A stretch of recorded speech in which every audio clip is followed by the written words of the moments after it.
Hello, hello, and thanks for tuning in. Welcome to episode 8 of Decoding the Unicorn, the podcast.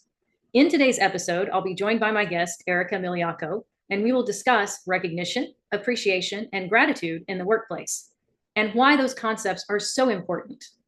Have you ever had a boss that said, your paycheck is your reward? I have.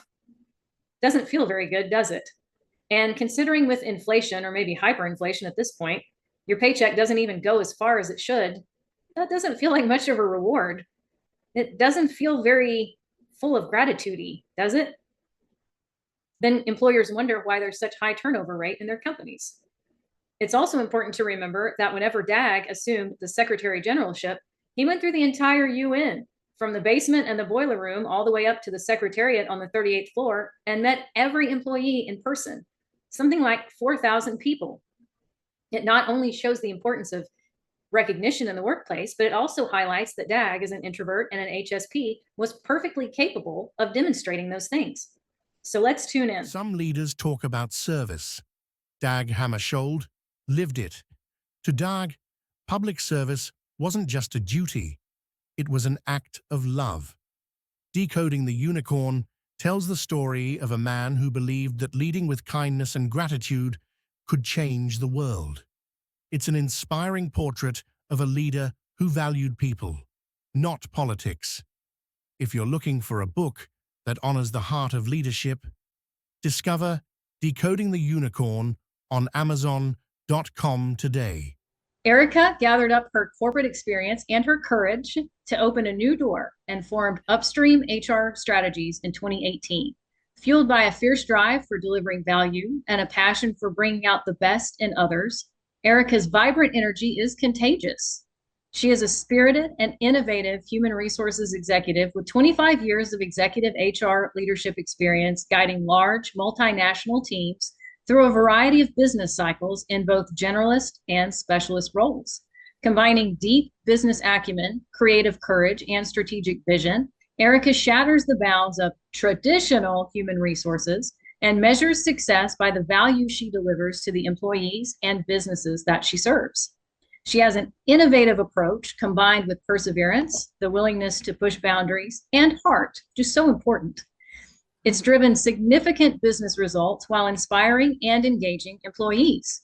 After seeing so many managers fail at making employees feel appreciated throughout her career at GE, Erika put her creativity to work and launched Greetings of Gratitude, a free employee appreciation app designed to eliminate every thanks for all you do from the workplace. While other employee appreciation apps give the users a blank text box and force them to find the words on their own, Greetings of Gratitude offers users specific and sincere sayings to celebrate every workplace occasion and boost employee engagement with sincerity, not just stuff. Her professional career has taken her around the globe and back again. Over the years, she survived multiple corporate transformations with humor and fashion sense intact. She's currently living in upstate New York with her husband and best friend, Sean, and their 2 fur babies. Oh, love it. I love it. I love it. So Erika, thank you so much for taking time out of your day to be with us. I'm so happy to be here. Awesome. Thank you. So your work focuses on helping leaders build high-performing teams through appreciation. Can you start out by explaining the key differences, if you see that there are any, between recognition and appreciation? I think there are. I think there are major differences. And I think it's really important for leaders, especially, to understand the distinction. So the way that I think about it and that I like to explain it is recognition is about showing gratitude for the things that people do. And a lot of times that's what they deliver for your business. They're bringing value to your business. Appreciation, on the other hand, is more about showing gratitude for who that person is. And it's about celebrating the unique gifts that they bring to your team. I also like to say that recognition, I think, is an action, and appreciation is more of a feeling. And I think that when we fail to recognize that distinction, that's when we tend to see a lot of this disconnect that we're feeling between companies and managers and employees, where the company and the managers feel like they're doing a great job, with appreciation and recognition, and employees are shaking their head and not agreeing. Yeah, absolutely. And many companies have some sort of formal recognition program, yet, according to a recent survey that was performed by Sirota Consulting, only 51% of employees say that they're Yeah. satisfied with how they're recognized for a job well done. So there's clearly the disconnect. And why do you think that so many leaders are missing that mark? Yeah. And you know what I think is important too? 51% of employees aren't satisfied, but it's actually causing them to vote with their feet also. And so when you look at people who have left a job or left a company and you ask them why, almost 80% of them will tell you that lack of appreciation was one of the major drivers in their decision to leave. And I think it all ties back to this difference between recognition and appreciation. And a lot of companies invest all this money into fancy recognition platforms that have like flashy awards or bonuses tied to them. But that's only one of the major drivers of appreciation, right? So I like to look at four drivers of appreciation. Recognition for performance is one of them, but it's just one of them. The second thing that I think is often overlooked is behaviors. It's the way that people are acting in the workplace, that they are demonstrating your company values. And a lot of times there's no tangible outcome, but it's, your willingness, Sarah, as an example, to go help someone who's new to the company. And there's no benefit to you, and there's really no tangible outcome, right? It's just your willingness to behave with a certain value. I think milestones are another important category in helping people celebrate either their personal milestones or their professional milestones, just to make them feel that you understand who they are as an entire person, not just who they are at work.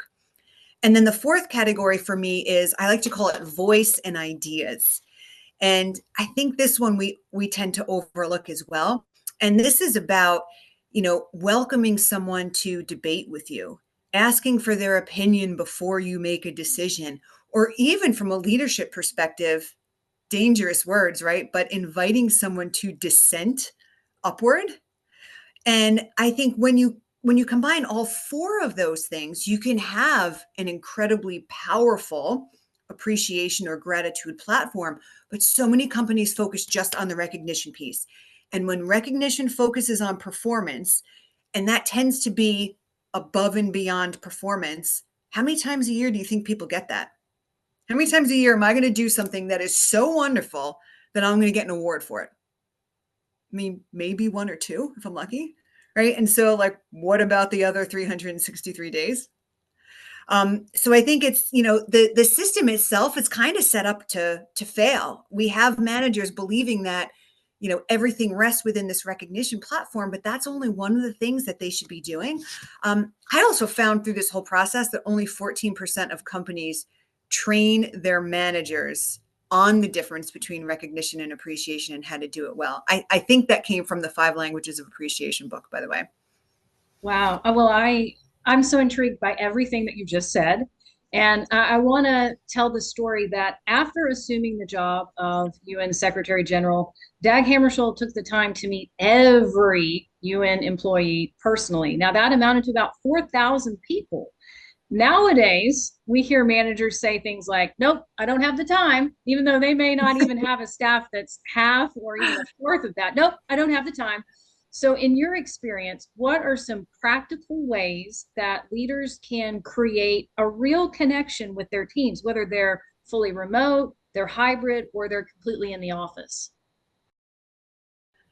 Yeah, so I was thinking about this, and I think if we're talking about a leader of an organization, so take DAG as an example, in an organization of 4,000 employees, it is a 1 in a million leader who's going to make an attempt to meet all of them, right? Like, that is outstanding behavior, and we can't expect all the leaders to do that.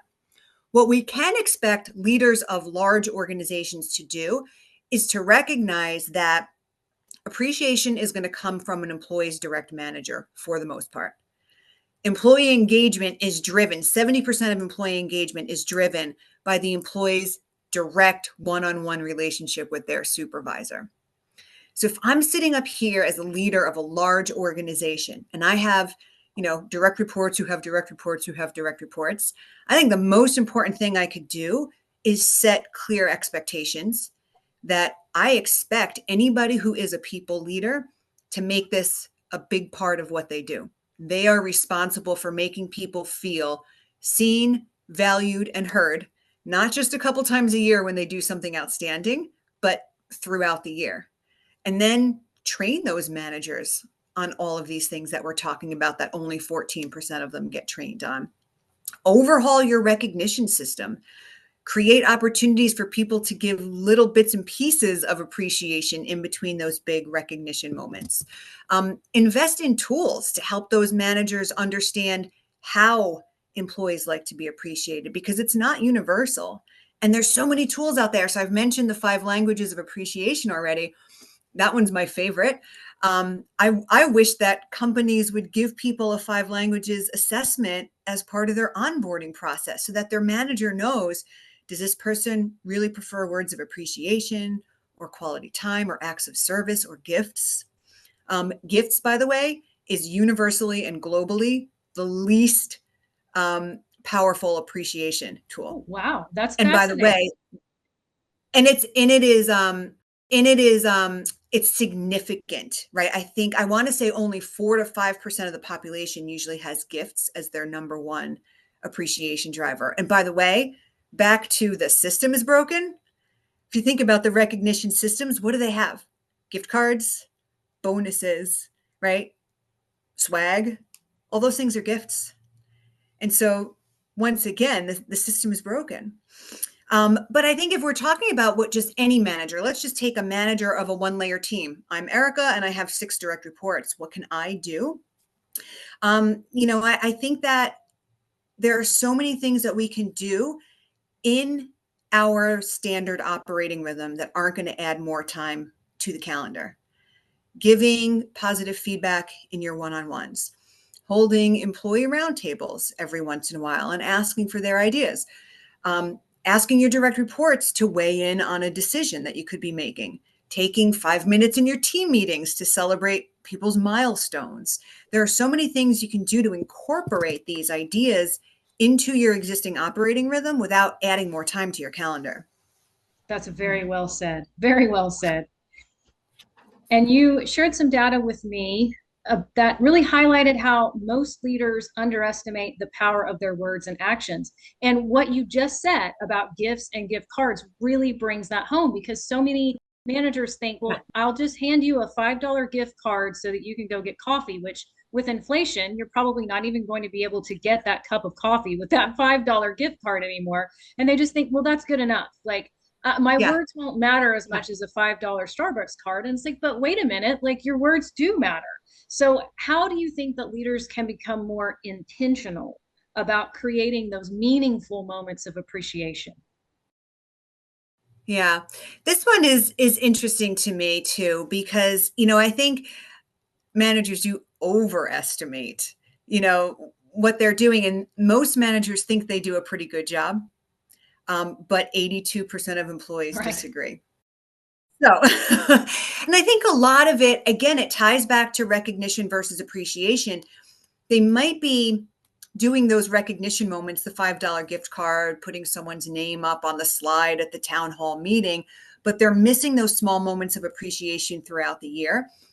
And when they are doing it, I don't think they're necessarily taking advantage and doing it well. So I actually created a framework to help managers remember and understand what really makes appreciation meaningful. And I call it MUST, M-U-S-T. And I say that if you're going to show appreciation, it must be. So the M is in the moment, the U is unforgettable, the S is specific, and the T is tailored. So in the moment means I'm not waiting 2 weeks, or like one leader that I used to work with who would wait till the end of the year and then give every employee on his team a bonus with this laundry list of things.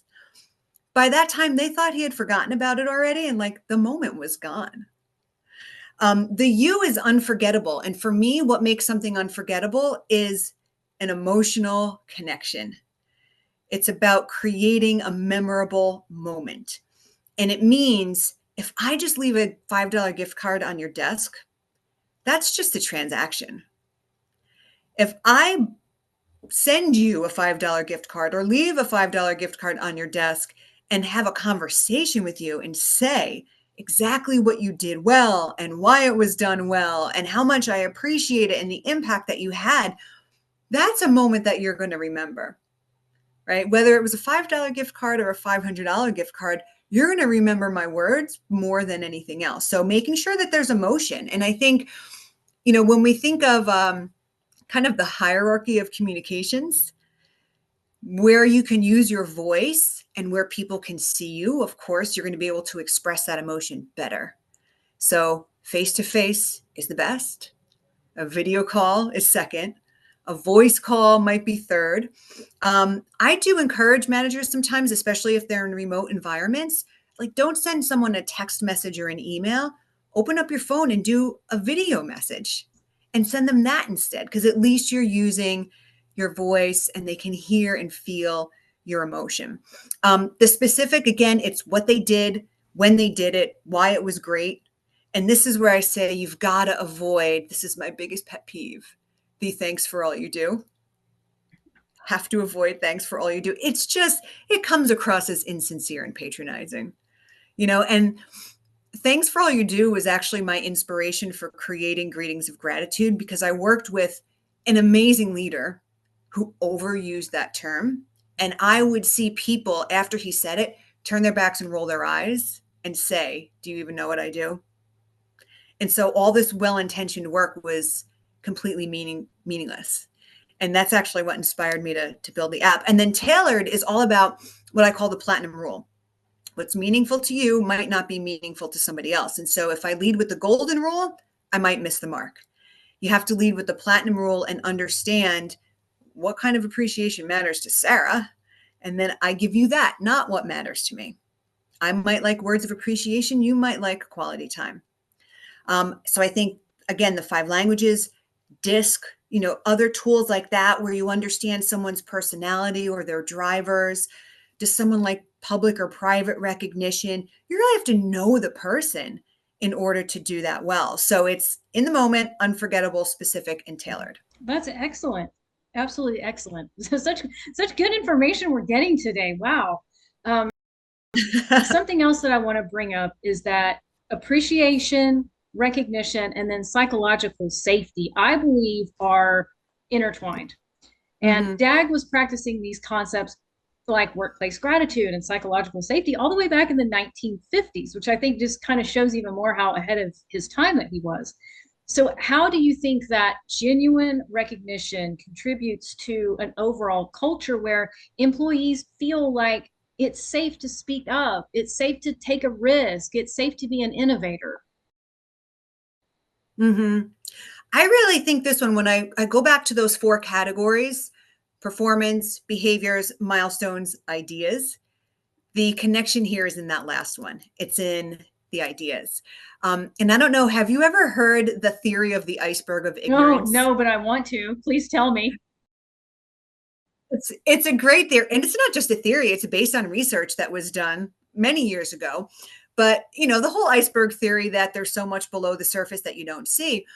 Well, the research went and looked at what % of problems are known and visible at different levels of the organization. And so at the frontline employee level, 100% of the problems are visible. People can see what's happening and what's going well and what's not going well. But as you rise up the organizational hierarchy, when you get to the very top levels of leadership, that percentage drops to, and this is crazy, almost unbelievably crazy, 4%. 4%. Right? So that's the iceberg of ignorance. And the only way that leaders are going to find out what those problems are is if they get themselves connected to the front line. Now, this is a second part of the problem. And a lot of this I actually got from Karen Hurt and David Dye, who wrote a book called Courageous Cultures, which I also love. 82% of employees have ideas to improve the business, but almost half of them say they don't speak up all the time. Like they'll only speak up half the time. And a third of employees say that their ideas are ignored, so they don't share them.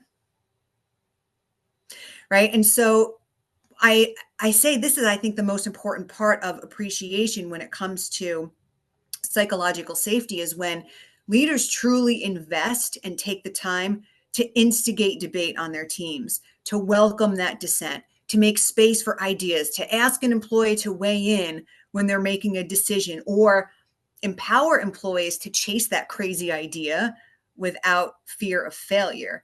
That is going to amp up those feelings of appreciation in the employees and fuel that psychological safety. So I think there's a lot of untapped potential in looking at ideas as a major driver of appreciation and engagement and psychological safety. Makes sense.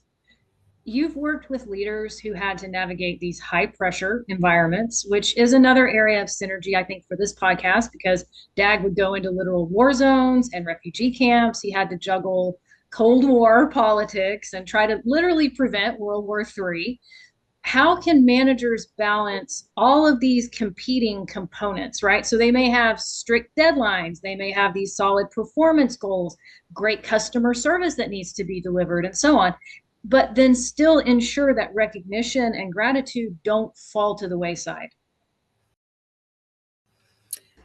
The two most common, I'm going to call them excuses, that I hear are, number one, I don't have the budget. Number two, I don't have the time. I think, the budget thing is, we just talked about this.